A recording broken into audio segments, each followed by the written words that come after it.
Bom dia, igreja. Como o pastor já anunciou, eu sou o pastor Heitor. Estou ainda membro na PIB Madureira, eu e minha esposa, aguardando a direção de Deus para a nossa vida, né? Do que fazermos, e estamos aguardando o tempo de Deus para todas as coisas. Quero dizer que é um prazer muito grande estar aqui com vocês nessa manhã. Muito obrigado, pastor, pelo convite, obrigado pela confiança, e eu gostaria de compartilhar com vocês algumas coisas que Deus tem colocado no meu coração. Também eu quero me desculpar, principalmente com o pastor, porque eu falei com ele que eu estaria aqui desde as 7 da manhã, né? Era meu propósito isso, eu estava planejando realmente isso, só que essa noite, volte mais 11 horas, né, irmão? Eu comecei a passar muito mal. E eu acredito que tenha sido alguma intoxicação alimentar, e aí eu fiquei com medo, pastor, de estar aqui às 7 da manhã e não conseguir pregar. Então eu preferi descansar um pouco mais, mas eu acredito que não faltarão oportunidades, né? A gente está morando bem perto de vocês agora, e a gente tem estado aqui com vocês algumas vezes, e tem sido bênção para a nossa vida. Eu quero te convidar a pensar nessa manhã sobre a palavra missão. A gente está a gente está conscientizando hoje a igreja a respeito da igreja perseguida. E aí, eu acho que cabe pensar hoje o que leva uma pessoa a continuar na fé e a continuar pregando a mensagem do Evangelho, continuar pregando a Bíblia, mesmo sob o risco de prisão, mesmo sob o risco de perder a sua família, perder os seus bens, porque é o que acontece em muitos países onde a igreja é perseguida. Quando o cristão ele confessa Jesus, a primeira coisa que normalmente acontece é a família rejeitar. Às vezes crianças são abandonadas pelos pais porque confessaram a Jesus.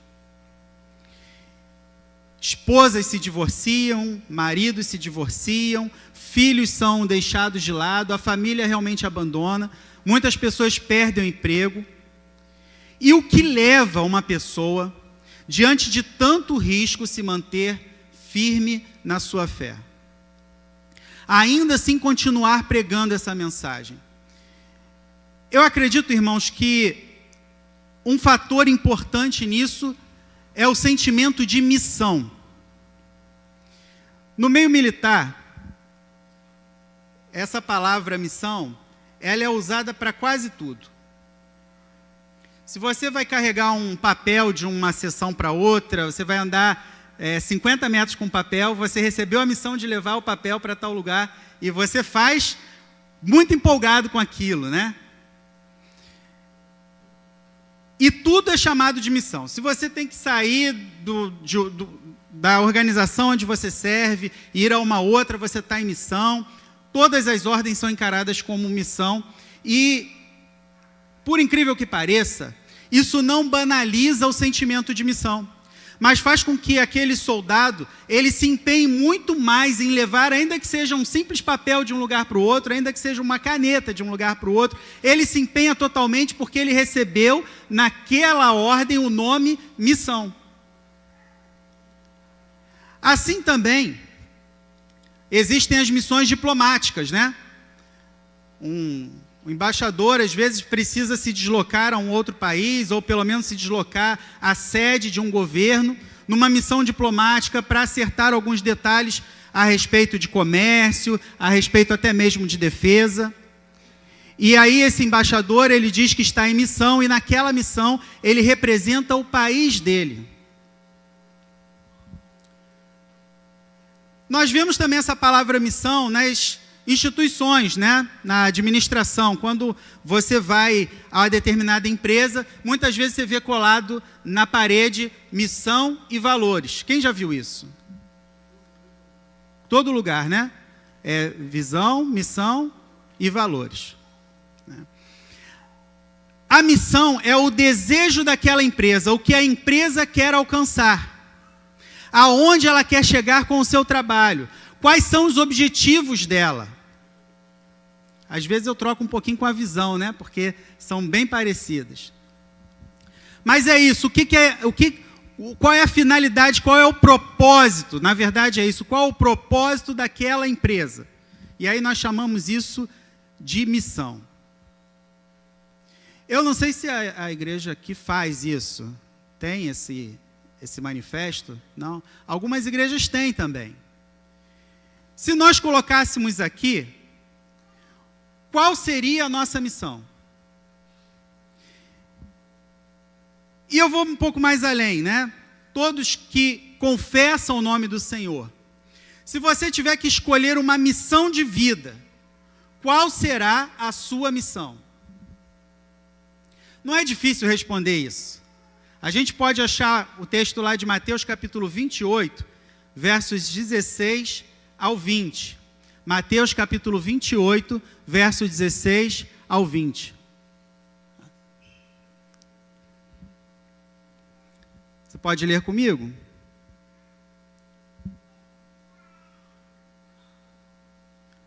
Os 11 discípulos partiram para a Galiléia, para o monte que Jesus lhes havia designado. E quando viram Jesus, o adoraram, mas alguns duvidaram. Jesus, aproximando-se, falou-lhes dizendo: toda autoridade me foi dada no céu e na terra. Portanto, vão e façam discípulos de todas as nações, batizando-os em nome do Pai, do Filho e do Espírito Santo, ensinando-os a guardar todas as coisas que tenho ordenado a vocês. E eis que estou com vocês todos os dias até o fim dos tempos. Jesus vem ao mundo, sendo Deus, ele se faz homem, ele vem como homem. Lá em João capítulo 1 diz que o verbo se fez carne, a palavra de Deus se faz carne, habita entre nós. E esse Jesus vive aqui no nosso meio, passando pelas mesmas coisas que nós passamos. Jesus sentiu frio, fome, sede, cansaço, teve mal-estar. Tudo que você sente, Jesus sentiu. Assim como em tudo que você é tentado, Jesus também foi tentado. A Bíblia diz que ele foi tentado em todas as coisas, porém ele não pecou. Jesus foi perseguido até mesmo pelos religiosos da sua época. Os grupos que mais zelavam pela lei eram os que mais perseguiam a Jesus. Então não tem problema que você enfrente que ele também não enfrentou. Esse mesmo Jesus, ele começa a avisar aos seus discípulos, começa a ensinar os seus discípulos de que ele seria morto, ele teria uma morte dolorosa, mas ele também ressuscitaria ao terceiro dia. E acontece isso. Jesus é crucificado, morto na cruz, o próprio Deus se esvazia de sua glória, se faz homem, morre numa cruz pelos meus pecados e pelos seus pecados, mas não fica por aí. Quando os discípulos começam a querer desanimar, ao terceiro dia, Jesus ressuscita dos mortos. E ele começa a aparecer aos discípulos. E esse texto que nós lemos aqui fala da última aparição dele, quando ele fala com os seus discípulos e diz assim: olha, saiam daqui. Eles estavam todos em Jerusalém, né, que foi onde Jesus morreu e ressuscitou. Saiam daqui e vão lá para Galiléia, onde eu já combinei com vocês. E lá eu vou dar as minhas últimas instruções para vocês. E os discípulos fazem isso. Para você ter uma ideia de distância, em linha reta de Jerusalém até o monte mais perto ali da Galiléia, dá em torno de 96 quilômetros. Que seria uma viagem de aproximadamente 24 horas seguidas. Provavelmente os discípulos fizeram essa viagem em 2 dias. E ao chegar lá nesse monte que Jesus combinou com eles, não mais os 12 discípulos que Jesus chamou, mas os 11 discípulos, porque um havia traído, né, e se matado. quando eles chegam lá, Jesus dá uma missão a eles. Talvez eles estivessem pensando que nesse encontro, Jesus então iria instituir o reino dele em Israel, ia restaurar o reino de Israel, mas em vez disso, Jesus dá uma missão. E a missão é o seguinte: vão. Não fiquem parados, vão. Caminhem, andem mais um pouco comigo, mas vão e façam discípulos. E eu gostaria de refletir então com vocês sobre alguns aspectos dessa missão que Jesus dá. O primeiro aspecto que nós percebemos nessa missão que Jesus delega a seus discípulos, e consequentemente também a todos nós, é o aspecto da autoridade de quem envia. A missão para o soldado, ela só faz sentido se quem deu a ordem tiver autoridade para dar aquela ordem. Um soldado não pode dar missão a outro soldado, tem que ser um superior. A missão diplomática só faz sentido se aquele embaixador que vai em missão, ele tiver autoridade delegada do seu estado para poder representar o seu país. Alguém o enviou a fazer aquilo. Assim também a missão dos discípulos e nossa como igreja de ir, ela faz sentido porque quem deu essa missão tem toda a autoridade. Jesus começa dizendo no verso 18 o seguinte: toda autoridade me foi dada no céu e na terra. Jesus pode dar missão a nós, porque Ele tem toda a autoridade, não apenas no céu, não apenas na terra, mas toda a autoridade no céu e na terra. Eu fico pensando que nós temos muita dificuldade em entender isso nos nossos dias. Talvez, irmãos, entender que a autoridade de Jesus é sobre os céus não seja tão difícil para mim e para você. Mas eu percebo que nós, como crentes, temos uma grande dificuldade em entender a autoridade de Jesus também sobre a terra. Se você... Aliás, eu vou compartilhar contigo alguns textos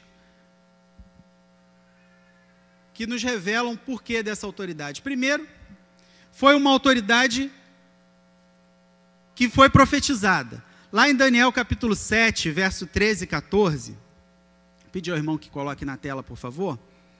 Está escrito assim, eu vou lendo, pode passar. Isso. Eu estava olhando nas minhas visões da noite, e eis que vinha com as nuvens do céu alguém como um filho do homem. Ele se dirigiu ao ancião de dias e o fizeram chegar até ele. Foi-lhe dado o domínio, a glória e o reino, para que as pessoas de todos os povos, nações e línguas o servissem. E o seu domínio é domínio eterno, que não passará, e o seu reino jamais será destruído. Daniel já havia profetizado sobre isso, que esse Messias aguardado, ele viria um dia, e ele teria autoridade sobre toda a terra, teria domínio sobre todos os reinos da terra, e é essa autoridade a que Jesus se refere nesse texto.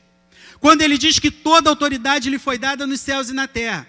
Ainda em Efésios capítulo 1, verso 20 ao 22, pode passar por favor, meu irmão, diz assim: ele exerceu esse poder em Cristo, ressuscitando-o dentre os mortos e fazendo sentar à sua direita nas regiões celestiais, acima de todo principado, potestade, poder, domínio e de todo nome que se possa mencionar. Você entendeu isso? E de todo nome que se possa mencionar, não só no presente século, mas também no vindouro, e sujeitou todas as coisas debaixo dos pés de Cristo, para ser o cabeça sobre todas as coisas, o deu à igreja.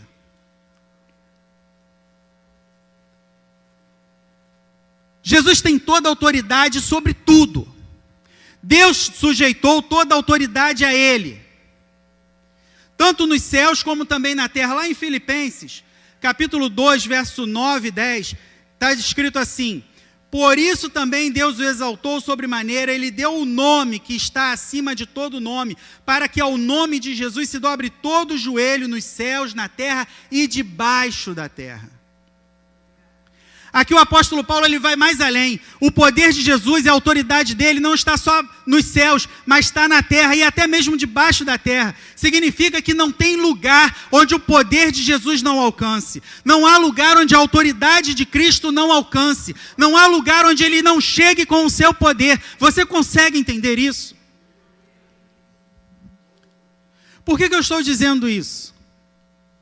Porque às vezes me parece que nós, como igreja hoje, nós ficamos buscando soluções terrenas para tudo. Eu sei que nenhum de vocês fez isso. Mas lá em Madureira teve gente que fez. Eu estou falando isso, eu não vi ninguém fazendo, tá, gente? Eu estou falando isso só para vocês ficarem bem com isso. Mas teve muito crente ano passado que parou simplesmente de pregar o evangelho para virar cabo eleitoral de político.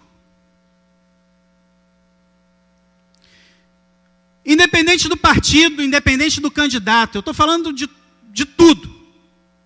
Teve pastor que usou o púlpito para fazer propaganda de político. Teve igreja que cantou jingle de política dentro do culto. Sabe por que isso aconteceu? Porque perdeu a dimensão da autoridade de Jesus sobre a terra. Porque se desesperou tanto, pensando se o que poderia acontecer se tal presidente ganhasse, se tal pessoa ganhasse, o que aconteceria com tal congresso. Preocupado apenas com o âmbito material, com o que está na terra. Eu quero te dizer uma coisa nessa manhã: você não tem domínio sobre nada o que acontece no seu país e nem sobre a sua vida. Não é você e nenhum partido político e nenhum político que vai decidir o que acontece no Brasil ou em qualquer nação da terra. Sabe por quê? Porque o Senhor Jesus tem toda a autoridade sobre a terra.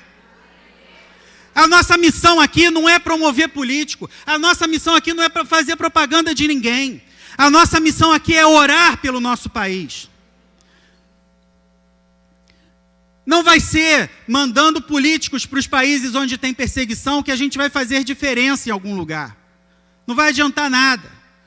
A nossa missão como igreja, no I, primeiro é entender quem nos deu a missão. Você pode seguir na caminhada, porque quem te deu a missão tem toda a autoridade. Você pode falar de Jesus para quem está ao seu lado, porque quem te deu essa missão de falar para Jesus tem toda a autoridade. Todas as coisas foram subjugadas. Tudo está debaixo dos pés dele. A gente tem facilidade de entender a dimensão celestial. A gente tem facilidade de expulsar demônios em nome de Jesus. A gente tem facilidade nessas coisas porque a gente entende a autoridade de Jesus sobre os céus. A gente entende a autoridade de Jesus sobre os principados, as potestades. Mas ele tem autoridade também sobre todos os governantes dessa terra. Porque todo joelho vai ter que se dobrar um dia diante dele. Os homens e mulheres mais poderosos e poderosas que você conhece, um dia terão que se curvar diante dele. Um dia terão que confessar que ele é o Senhor sobre todas as coisas. Porque tudo o Pai colocou sob a autoridade dele. Esse é o maior respaldo. Maior não. Mas esse é um dos principais respaldos, porque a gente vai ver outro ainda. Para que a igreja prossiga. Para que você cumpra a sua missão. E não fique querendo decidir alguma coisa, porque eu e você não decidimos nem sobre a nossa vida. Ou você sabe o que vai acontecer contigo daqui a 1 minuto. Estamos aqui bem, né, falando do Evangelho, não sabemos. Talvez aqui mesmo um de nós caia aí, a gente não sabe. Nós não temos controle sobre nada. E o ser humano sempre tenta controlar tudo. O problema é que quando você controla tudo, você diz assim: Deus, fica de lado ali. Não se envolve nisso não, tá? Porque eu quero controlar agora. Vocês não fazem isso, com certeza, mas eu às vezes faço. Toda autoridade está sob os pés dele.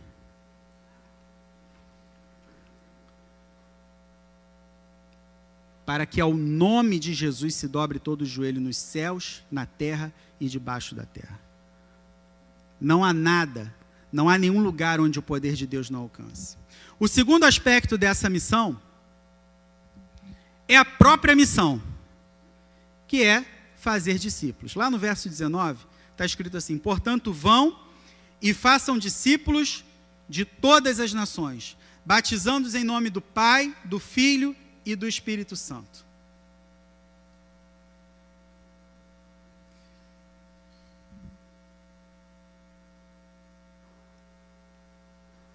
Ele diz assim: vão.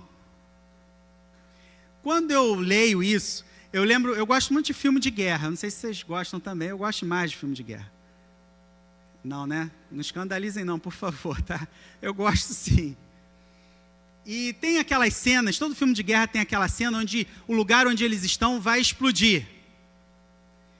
E aí, quando é em inglês, né, eles começam a dizer, go, go, go, não é isso? E se fosse uma tradução literal, seria, vão, vão, vão, saiam daqui. Eu entendo esse vão que Jesus fala para os seus discípulos com a mesma urgência. Vão, vão, vão, não fiquem parados. Não fiquem aí estáticos, não fiquem onde vocês estão, saiam do lugar.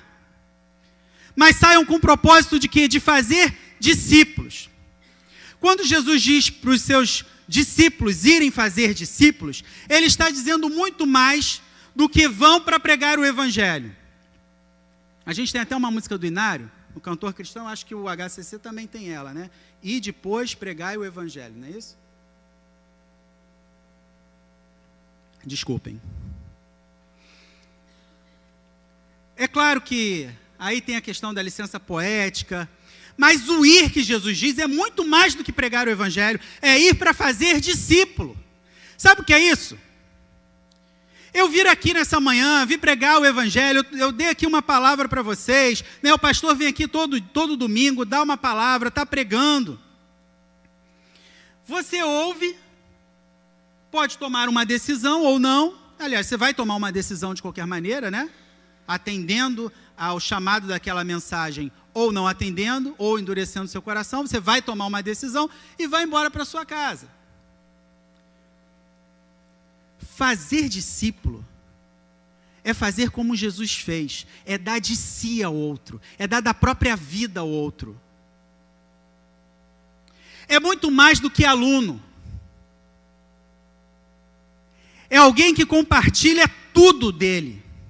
O discípulo é aquele que ele não só ouve as palavras do seu mestre, mas ele segue, ele tenta ser igual ao seu mestre.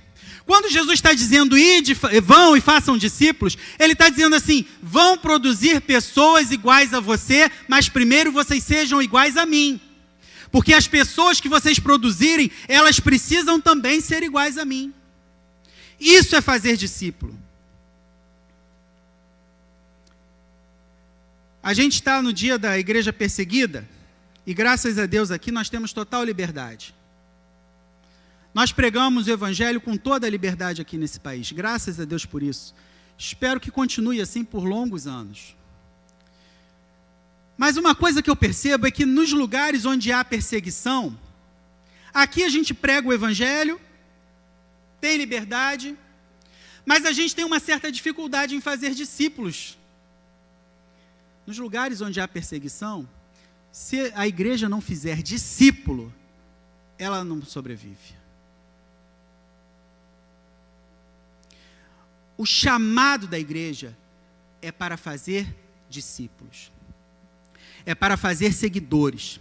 Pessoas que fazem a mesma coisa que seu mestre. O apóstolo Paulo, ele diz num texto, sejam meus imitadores, como também eu sou de Cristo. Fazer discípulo é dizer isso ao outro. Olha, me imita, faz o que eu faço, porque eu estou imitando Jesus. Então você pode pensar comigo que o chamado e a missão que Jesus dá aos seus discípulos também é de imitar Jesus. E convidar e ajudar outras pessoas a fazer essa imitação. Irmãos, a nossa igreja seria, nossa igreja que eu digo, a igreja no Brasil, a igreja de Jesus aqui no Brasil, ela teria resultados extraordinários se nós, pelo menos, quiséssemos ser iguais a Jesus.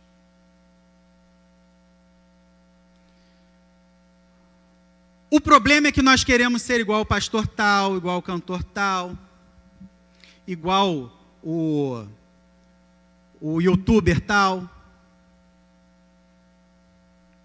O Senhor Jesus hoje te chama a imitá-lo, a querer ser como ele. E a produzir esse querer ser como ele nas pessoas que te cercam. Jesus diz: vão, façam discípulos de todas as nações. É interessante Jesus dizer isso aos seus discípulos ali. Vão e façam discípulos de todas as nações. Por quê? Porque primeiro, lá no capítulo 10 de Mateus, versos 5 e 6, esse texto não está aí não. Jesus, ele diz para os discípulos assim: ó, vocês não passem pelo caminho dos samaritanos, tá? Nem dos gentios, vocês têm que procurar as ovelhas perdidas de Israel. Jesus dá a primeira missão que Jesus dá aos seus discípulos é: prega aqui, dentro da terra de vocês.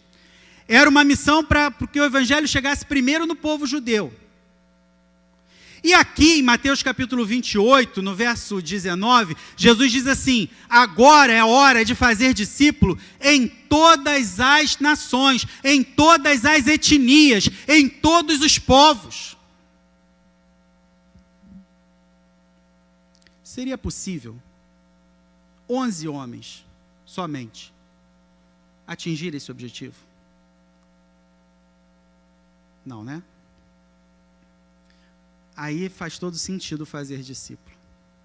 Porque a estratégia do reino de Deus, para que esses discípulos alcançassem todas as nações, é que os seus discípulos fizessem também discípulos. Assim também nós. Assim também vocês aqui da Igreja Batista de Laranjeiras. Vocês conseguem alcançar todas as nações da terra? Não. Mas vocês conseguem fazer discípulos que multiplicam discípulos. Se vocês fizerem discípulos que multipliquem discípulos, vocês vão chegar a todas as nações da terra. É isso que Jesus está dizendo. Vão e façam discípulos a todas as nações da terra, em todas as nações da terra. E aí ele diz como fazer esses discípulos. Primeiro, batizando em nome do Pai, do Filho e do Espírito Santo. Gente, quando eu me deparei com essa palavra batizando, irmãos, me desculpem, mas eu estou precisando mesmo me hidratar.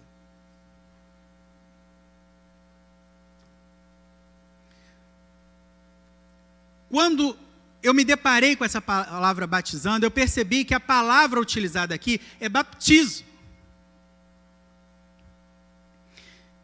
que significa muito mais do que o nosso batismo que nós fazemos aqui. A palavra baptizo significa estar totalmente imerso e para sempre.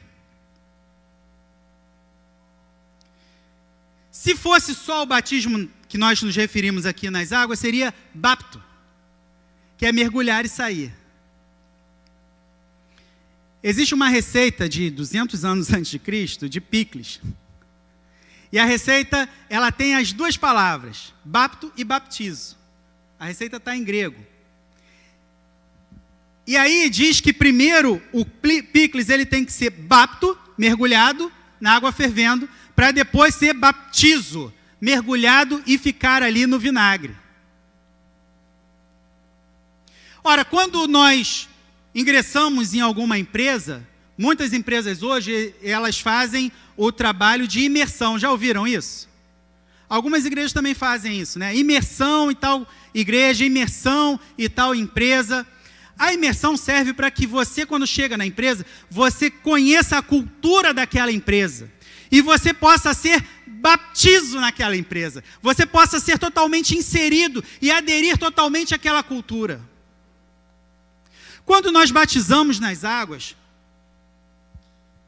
nós estamos publicamente dizendo que aquela pessoa que desceu as águas no batismo, ela passou pelo baptizo. ela foi totalmente imergida no reino, e agora ela não consegue mais sair dali.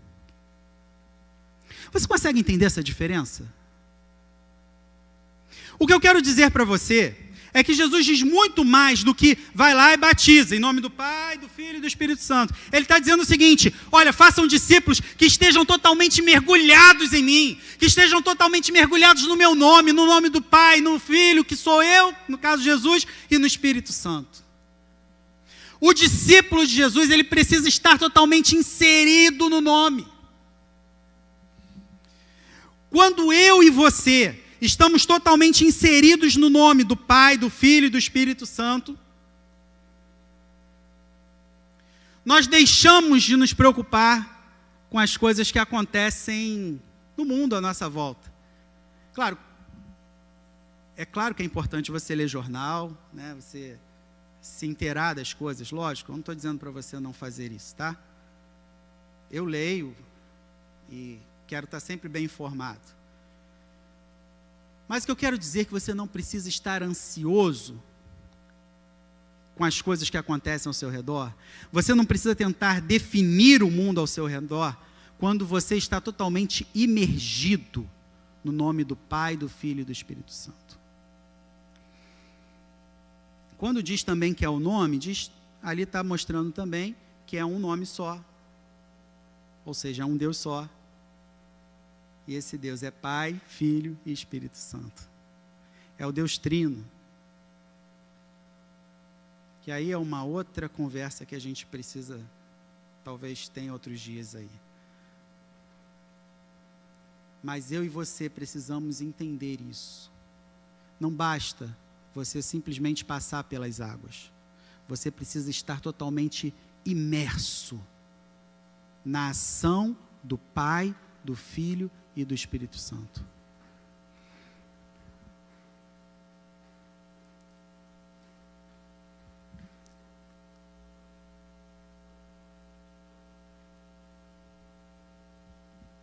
Um outro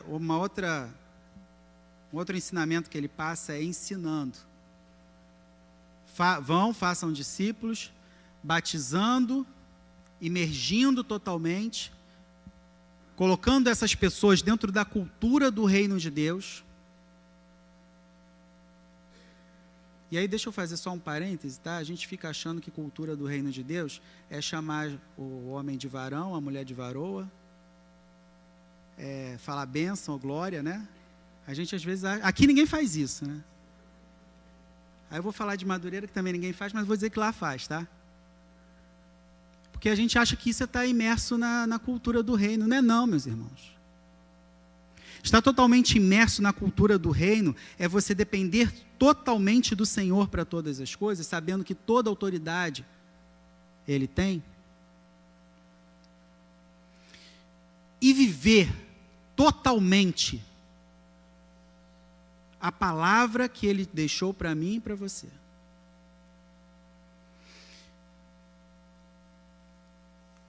E aí ele diz, batizando e ensinando. Aqui a gente vê uma dimensão da missão que é evangelizar e edificar. Converter e santificar. Às vezes a gente pensa assim, eu vou levantar minha mão na igreja, vou lá na frente, o pastor vai orar por mim, pronto, agora está tudo, vou me batizar, pronto, está tudo resolvido. Já sou crente, agora está tudo certo. O Senhor convida o discípulo a fazer discípulo, imergindo e ensinando. Imergindo de uma vez, deixando totalmente aquele discípulo impregnado do Pai, do Filho e do Espírito Santo, e ensinando a guardar todas as coisas que Ele ordenou.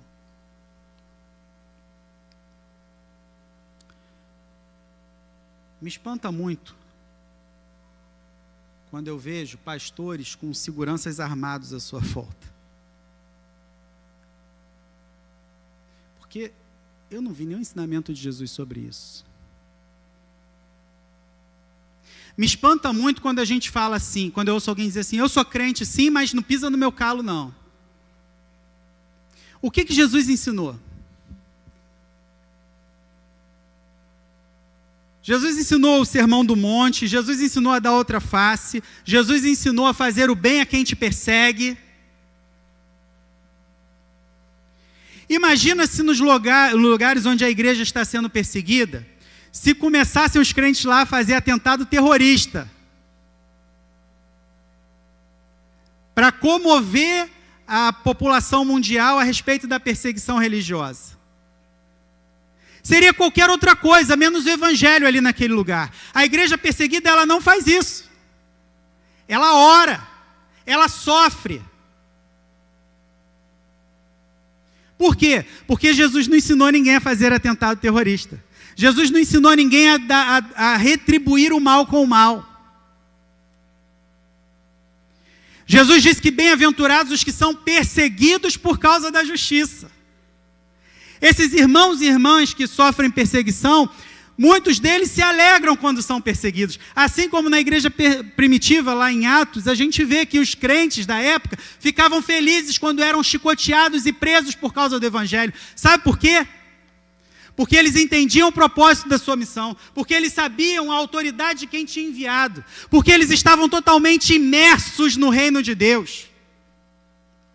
Porque eles receberam o ensinamento do Senhor e queriam passar adiante esse ensinamento. Você só consegue fazer discípulos imersos no reino, você só consegue fazer discípulos imersos no nome do Pai, do Filho e do Espírito Santo, se você ensinar a palavra, se você pregar a palavra.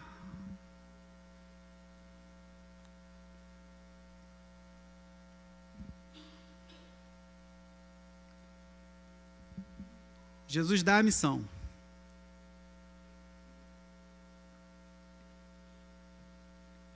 E nas Forças Armadas, às vezes a gente ouve o seguinte: não adianta me dar só a missão, tem que me dar os meios. Jesus dá uma missão que não é fácil. Fazer discípulos, pregar não é tão difícil, mas fazer discípulos não é fácil. Está totalmente imerso no reino e totalmente imerso no nome do Pai, do Filho e do Espírito Santo, na prática isso não é fácil. Porque em vários momentos eu e você tentamos agir com a nossa própria força. Ensinar a palavra como a palavra diz também não é tão fácil assim, exige esforço. Você precisa se preparar para isso. Mas ele dá o meio. Lá no verso 20 ele diz assim: e eis que eu estou com vocês. Quando? Só aqui nesse monte? Todos os dias. Até quando? Até você morrer? Não. Até o fim de todas as coisas. Até quando tudo estiver terminado. Ele dá uma missão difícil, mas ele nos respalda em duas coisas: a autoridade dele para fazer isso e a presença dele em nós. Eu quero te dizer uma coisa nessa manhã, meu irmão e minha irmã: você pode ter a missão mais difícil que for, você não está sozinho, você não está sozinha, porque o Senhor está contigo em toda essa missão, é o Senhor que está contigo em toda essa caminhada.